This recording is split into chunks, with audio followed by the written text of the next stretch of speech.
Hai, kembali lagi di channel YouTube aku, Cindy Amalia Juliani. Di video kali ini aku ingin berbagi ilmu sekaligus sebagai proyek tugas yang telah diberikan oleh dosen aku, Pak Ihsan Parinduri, selaku dosen mata kuliah Arsitektur dan Organisasi Komputer.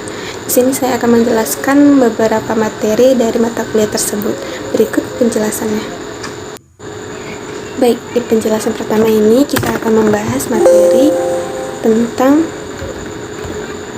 pengertian arsitektur dan organisasi komputer. Arsitektur komputer mempelajari atribut-atribut sistem komputer yang terkait dengan seorang programmer. Contoh, sel instruksi, aritmatika yang digunakan, teknik pengalamatan, dan mekanisme input-output. Organisasi komputer mempelajari bagian yang terkait dengan unit-unit operasional komputer dan hubungan antara komponen sistem komputer, contohnya sinyal kontrol, interface, teknologi, dan memori. Berikutnya, klasifikasi arsitektur komputer. Klasifikasi von Neumann adalah seorang arsitektur yang digunakan oleh kebanyakan komputer saat ini. Penemu model ini adalah matematikawan John von Neumann tahun 1903-1957. Terdiri dari beberapa komponen, antara lain memori utama digunakan untuk menyimpan data atau instruksi. Unit logika aritmatika digunakan untuk mengolah data, dan unit kontrol dan peralatan input-output digunakan untuk berinteraksi dengan lingkungan luar. Sebuah jalur bus dibuat di antara berbagai mesin von Neumann. Berikutnya, klasifikasi komputer menurut Flynn. Menurut penelitian Flynn, pada tahun 1966, arsitektur komputer pada dasarnya diklasifikasikan jumlah prosesor, jumlah program yang bisa dijalankan, dan struktur memori. Berikutnya, jenis arsitektur komputer. Yang pertama, komputer MISD. MISD adalah kepanjangan dari Multiple Instruction Single Data, merupakan jenis arsitektur komputer di mana memiliki fungsi dalam melakukan eksekusi data yang bisa diproses oleh prosesor yang berbeda-beda. Yang kedua, komputer MIMD. Komputer MIMD adalah kepanjangan dari Multiple Instruction Multiple Data. Komputer MIMD adalah komputer yang memiliki beberapa prosesor yang diatur secara paralel dengan menggunakan unit pengontrol. Yang ketiga, komputer SISD. SISD atau Single Instruction Single Data adalah jenis arsitek komputer buatan dari von Neumann dengan ciri khas prosesor yang digunakan hanya satu buah saja. Yang keempat, komputer SIMD. Jenis komputer yang terakhir adalah SIMD atau Single Instruction Multiple Data, yaitu jenis komputer yang dibuat secara paralel. Dan jadi komputer ini bisa mengendalikan banyak prosesor dari satu sistem kendali saja. Baik, di pembahasan selanjutnya yaitu tentang komputer. Pengertian komputer. Komputer adalah perangkat yang digunakan untuk melakukan perhitungan data berupa memasukkan data atau input, mengolah data atau proses, dan menghasilkan informasi atau output dengan menggunakan hardware dan software tertentu.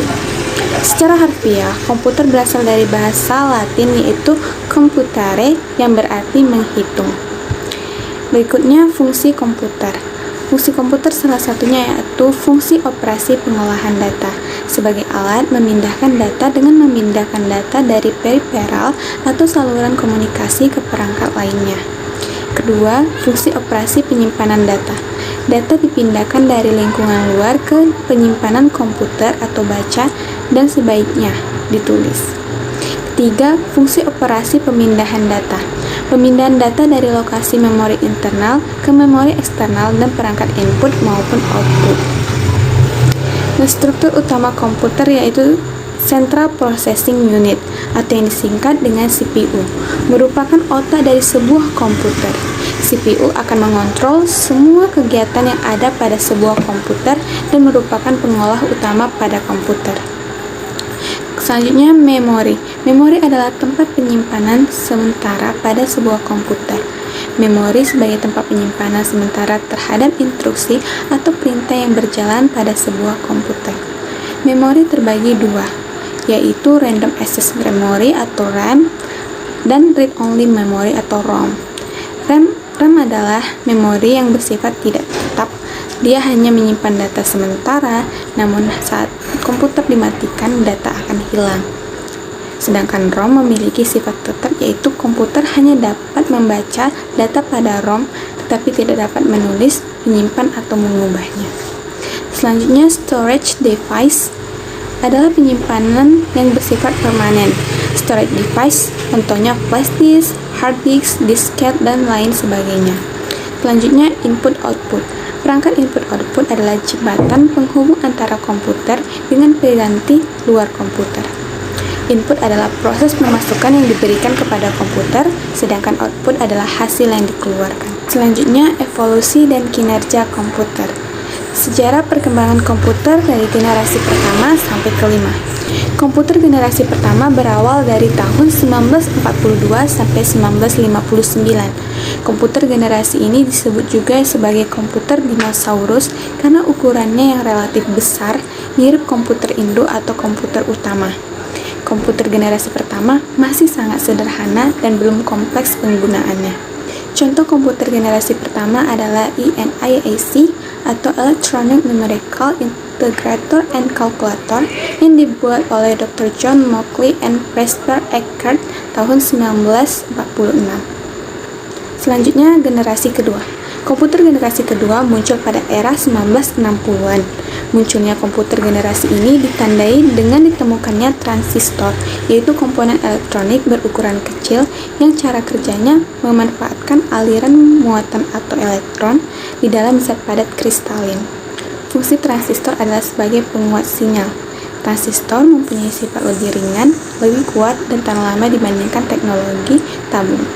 Contoh mesinnya adalah IBM 1620, IBM 1401, IBM 7070, IBM 7080, IBM 7094, dan UNIVAC 3.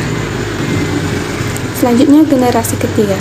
Komputer generasi ketiga merupakan perkembangan yang sangat pesat dari perkembangan komputer yang ada. Komputer generasi ini muncul sejak era 1965 sampai 1971-an. Komputer generasi ketiga dibuat dengan menggunakan beberapa komponen di dalam satu tempat. Tampilan dari komputer juga disempurnakan, selain itu penyimpanan memorinya lebih besar dan diletakkan di luar atau eksternal. Contoh mesinnya itu IBM S360, UNIVAC 1108, PDP-8 dan 11, Honeywell 200 RCA, dan Spectra 70. Selanjutnya, generasi keempat.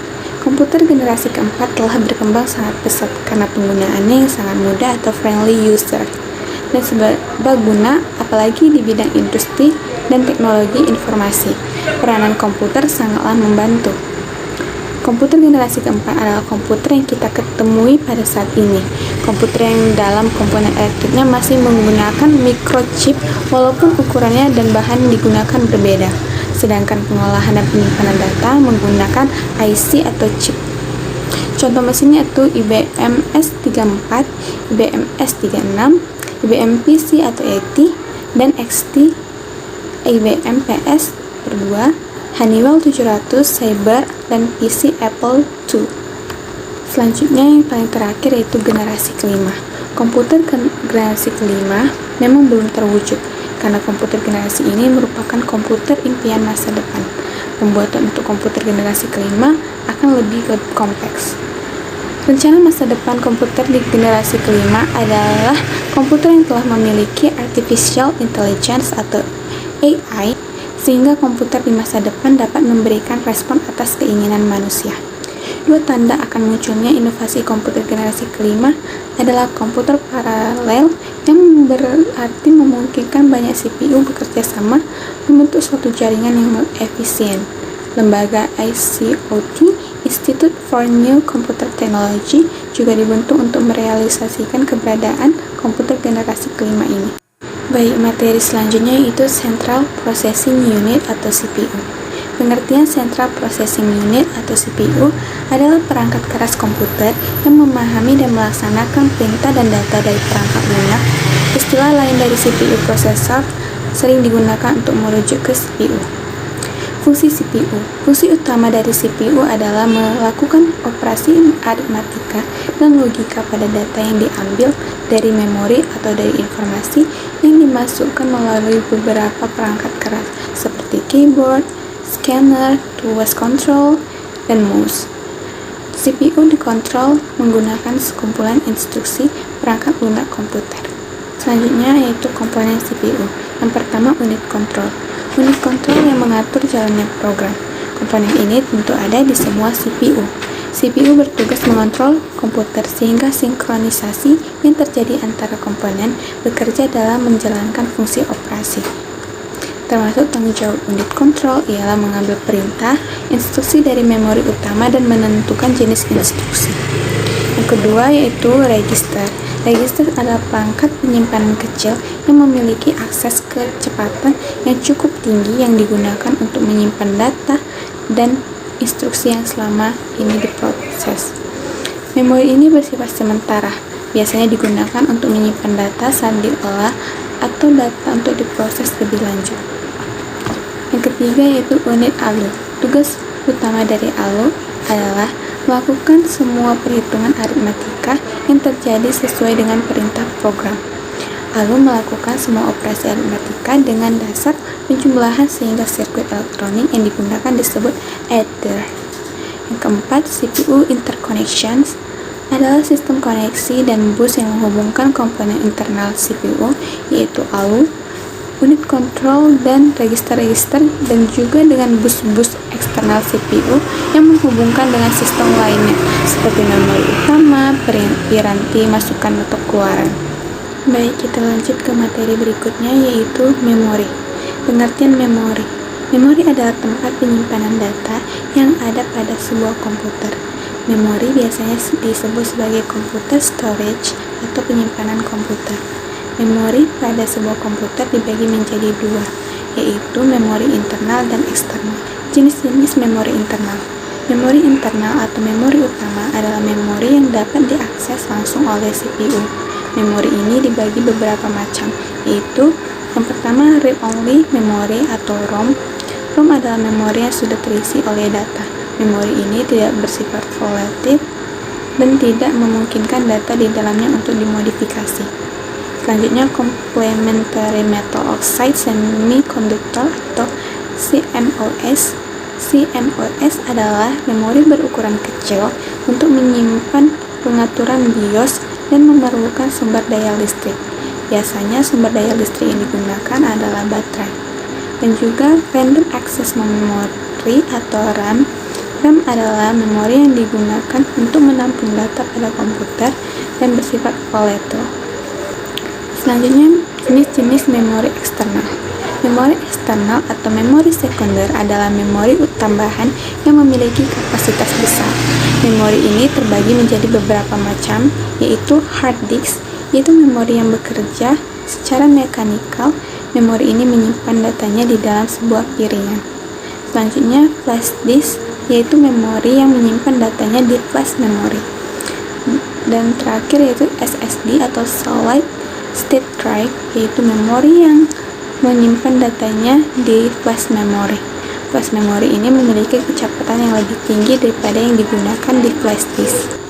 Baik, materi selanjutnya yaitu set instruksi. Set instruksi atau bisa disebut instruction set arsitektur atau ISA adalah sekumpulan instruksi yang dapat dimengerti dan dapat dijalankan oleh CPU berdasarkan tipe arsitekturnya. Serta tiap-tiap instruksi terdiri dari opcode atau operation code. Selain itu, set instruksi ini juga sering disebut instruksi mesin karena berisi sekumpulan kode biner. Elemen-elemen set instruksi. Yang pertama yaitu operation code.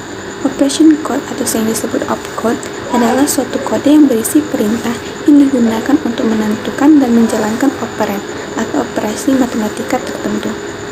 Selanjutnya, source operand reference adalah suatu sumber instruksi yang digunakan untuk melibatkan sejumlah operan atau operasi matematika. Yang selanjutnya, result operand reference adalah suatu hasil dari operan atau operasi matematika yang dijalankan. Dan selanjutnya yaitu Next Instruction Reference adalah bagian yang menginformasikan CPU untuk mengambil instruksi berikutnya setelah instruksi yang dijalankan selesai. Baik, materi selanjutnya yaitu interupsi. Pengertian interupsi.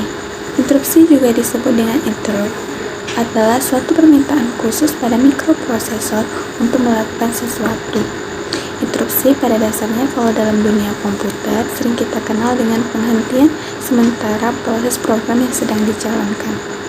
Fungsi interupsi yaitu mekanisme penghentian atau pengalihan pengolahan instruksi dalam CPU kepada rutin interupsi. Hampir semua modul memori atau input-output memiliki mekanisme yang dapat menginterupsi kerja CPU. Jenis-jenis interupsi. Interupsi yang sering muncul pada software. Jenis-jenis interupsi yang sering muncul pada software, misalnya adalah suatu program ingin mencetak hasil dengan printer, maka akan terjadi interupsi atau penghentian sementara. Hardware, kalau pada hardware adalah terjadi karena adanya aksi pada perangkat keras seperti pada saat kita menekan tombol keyboard atau menggerakkan mouse, maka pada kegiatan tersebut akan terjadi sebuah interupsi. Interrupt ini terbagi lagi menjadi dua, yaitu max-able interrupt terjadi karena aksi luar dan non-max-able interrupt terjadi karena memori atau kesalahan parity pada program. Baik, selanjutnya kita masuk ke modul input-output.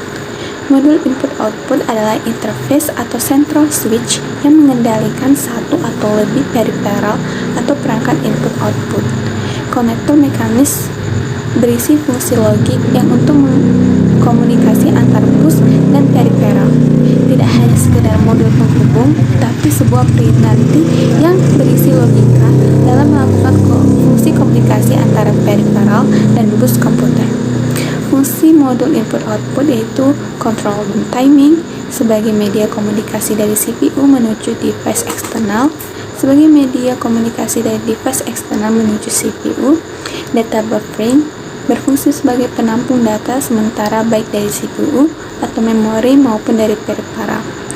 Selanjutnya yaitu deteksi error berfungsi sebagai pendeteksi kesalahan yang ditimbulkan oleh device. Modul input-output adalah komponen dalam sistem komputer bertanggung jawab atas pengontrolan sebuah perangkat luar, antar muka internal dengan komputer, dan antar muka internal dengan perangkat eksternal yang menjalankan fungsi-fungsi pengontrolan. Selanjutnya yaitu sistem bus.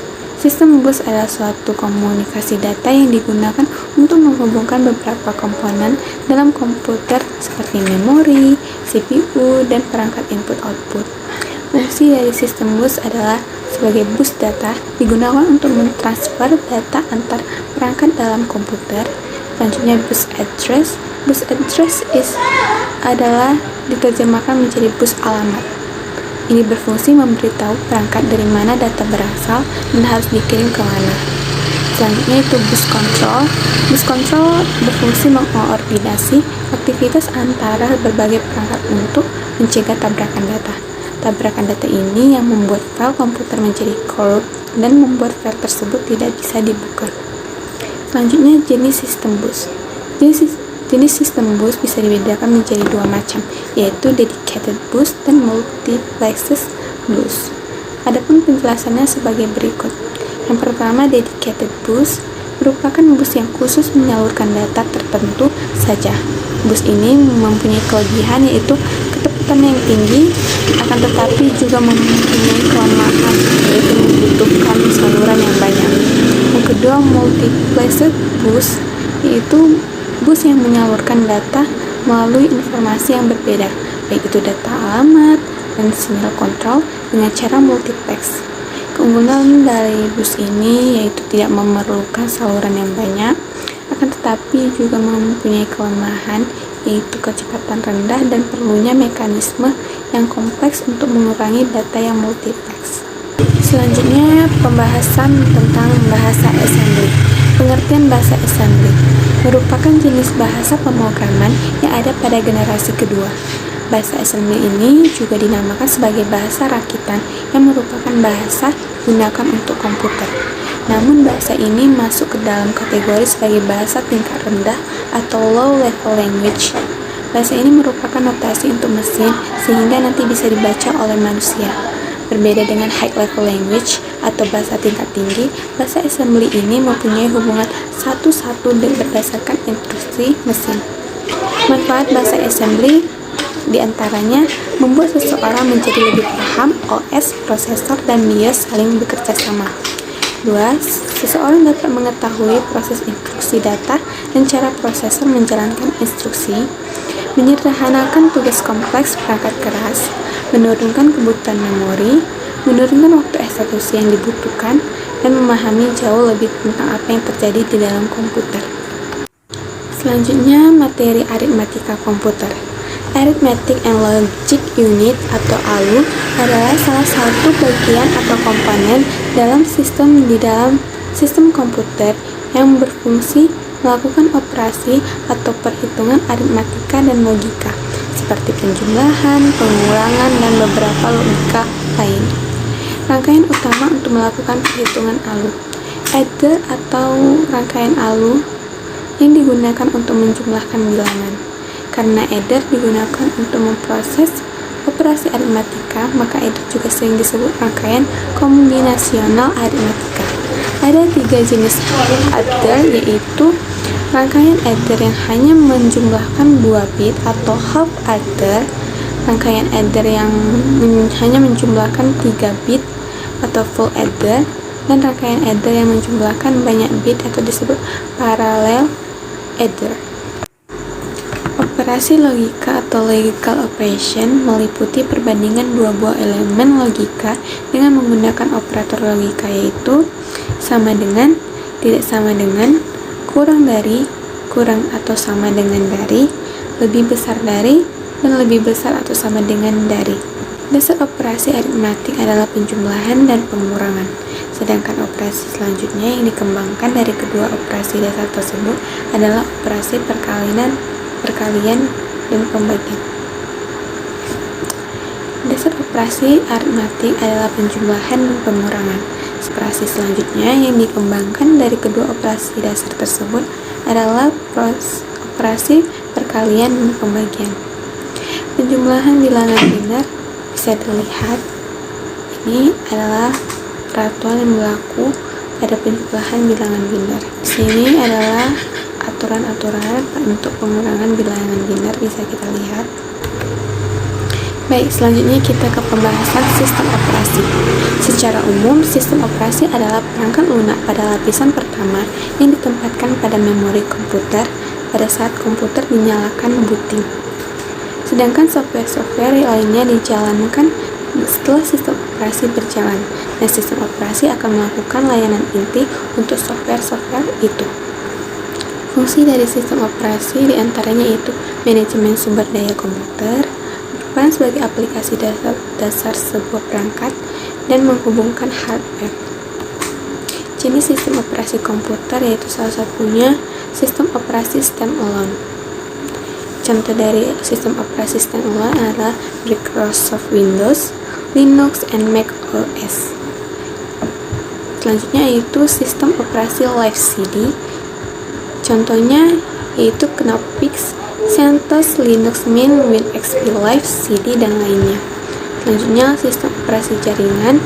Contohnya diantara lain Red Hat, CentOS Server, Cloud, Linux, dan lain sebagainya.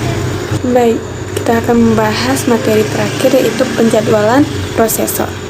Definisi penjadwalan prosesor di sini bermakna kumpulan kebijaksanaan dan mekanisme di sebuah sistem operasi yang berkaitan dengan urutan proses kerjasama dalam memutuskan proses mana yang dijalankan dahulu, kapan berjalan, atau berapa lama operasi itu berjalan.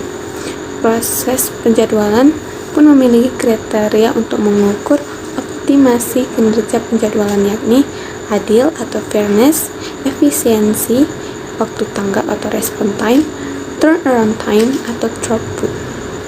Algoritma penjadwalan non-preemptive yaitu FIFO atau first in first out, yaitu proses-proses diberi jatah waktu pemproses berdasarkan waktu kedatangan.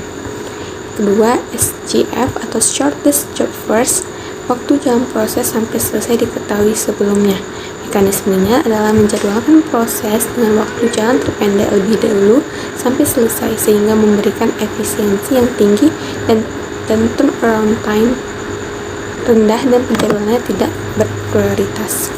Yang selanjutnya HRN atau Highest Ration Next dan MFQ atau Multiple Feedback Quiz. Yang preemptif itu RR atau Round Robin, jadwalan yang paling tua, sederhana, adil, banyak digunakan algoritmanya, dan mudah diimplementasikan. Selanjutnya SRF atau Shortest Remaining First atau penjadwalan berprioritas dinamis, atau PS Priority Scheduling. Tiap proses diberi prioritas dan proses yang berprioritas tertinggi mendapat jatah waktu lebih dulu atau running. Yang terakhir itu GS atau Guaranteed Scheduling, memberikan guarantee atau jaminan yang realistis, memberi daya pemproses yang sama, dan membuat dan menyesuaikan performance jika ada N pemakai, sehingga setiap proses pemakai akan mendapatkan 1/N dari daya pemproses CPU. Baik, mungkin cukup sekian penjelasan dari saya. Semoga bermanfaat bagi semuanya. Dan terima kasih kepada Pak Ihsan Parinduri selaku dosen mata kuliah Arsitektur dan Organisasi Komputer yang telah memberikan tugas ini kepada saya. Sampai jumpa di video selanjutnya.